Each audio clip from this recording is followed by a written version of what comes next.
Hola, mi nombre es Mónica Carreón Ruiz. Soy licenciada en Pedagogía, máster en Educación Superior y formadora de docentes. En este canal encontrarás temas relacionados con las bases para la enseñanza, así que si este tema te interesa, te invitamos a suscribirte y activar las notificaciones. Esta es la cuarta y última parte de la revisión del libro Pensamiento y lenguaje, de Lev Vygotsky.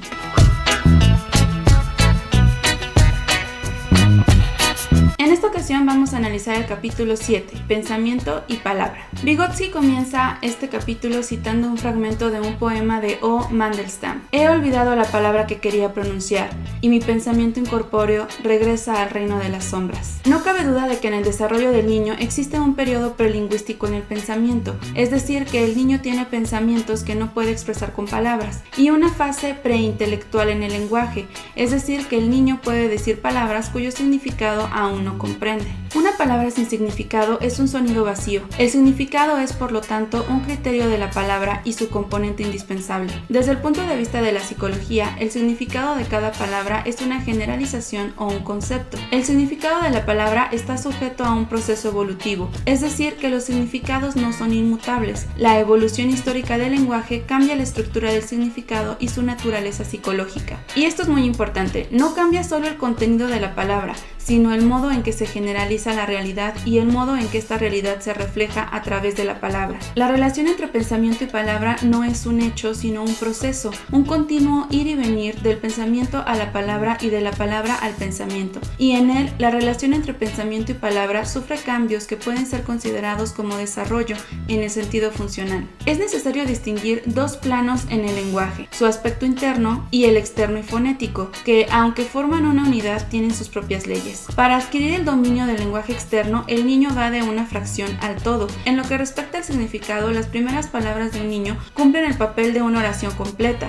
Por ejemplo, cuando el niño de 2 años dice agua, quiere decir ¿me puedes dar un poco de agua? El niño debe aprender a distinguir entre la semántica, es decir, el significado de la palabra, y la fonética. Al principio utiliza las formas verbales y los significados sin tener conciencia de su separación. Para él, la palabra es parte integrante del objeto que denomina. Cuando se le pregunta si es posible intercambiar las denominaciones de los objetos y llamar tinta a la vaca y a la tinta vaca, los niños responden que no, porque la tinta se usa para escribir y la vaca da leche. Un cambio de nombres significaría un cambio de atributos. Podemos ver lo difícil que es para el niño separar el nombre de un objeto de sus atributos. Su modo de usar las palabras coincide con el de los adultos en lo que respecta a la referencia objetiva, pero no en lo concerniente al significado. La relación entre pensamiento y palabra no puede ser comprendida sin conocer la naturaleza del lenguaje interior. El lenguaje interiorizado es habla para uno mismo, el externo es para los otros. Piaget fue el primero que prestó atención al lenguaje egocéntrico del niño, es decir, cuando el niño habla para sí mismo en voz alta,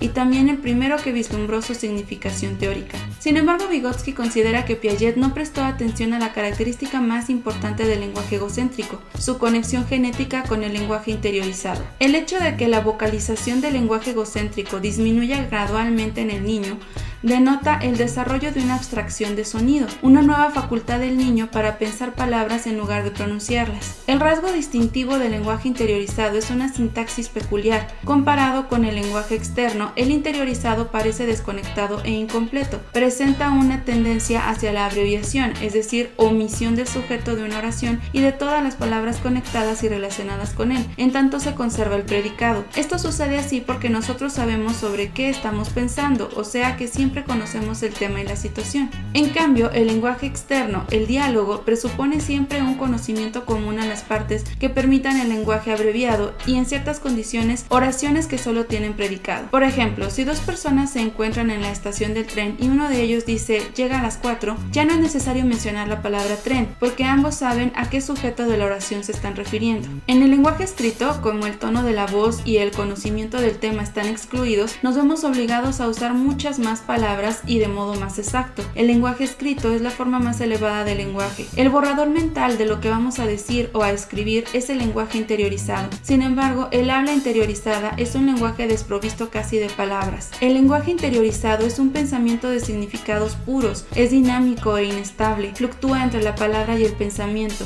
nuestro lenguaje interiorizado resultaría incomprensible para cualquier otra persona. El pensamiento no está formado por unidades separadas como el lenguaje. El que habla generalmente tarda varios minutos para exponer un pensamiento. En su mente, el pensamiento completo está presente simultáneamente, pero en el lenguaje debe ser desarrollado en forma sucesiva. Para comprender el lenguaje de los otros no es suficiente comprender las palabras, es necesario entender su pensamiento, pero incluso también es necesario conocer las motivaciones. La relación entre pensamiento y palabra es un proceso viviente. El pensamiento nace a través de las palabras. Una palabra sin pensamiento es una cosa muerta, y un pensamiento sin palabra permanece en la sombra. Vygotsky considera que el lenguaje egocéntrico es una etapa del desarrollo que precede al lenguaje interior. Ambos cumplen funciones intelectuales, sus estructuras son semejantes. El habla egocéntrica desaparece en la edad escolar, cuando comienza a desarrollar la interiorizada. A partir de todo esto, Vygotsky infiere que el lenguaje egocéntrico se torna en lenguaje interiorizado. Con esto terminamos la revisión del libro Pensamiento y lenguaje de Lev Vygotsky. No te pierdas el siguiente video donde hablaremos del libro El desarrollo humano, escrito por el profesor Juan del Val. Mucho éxito y nos vemos pronto.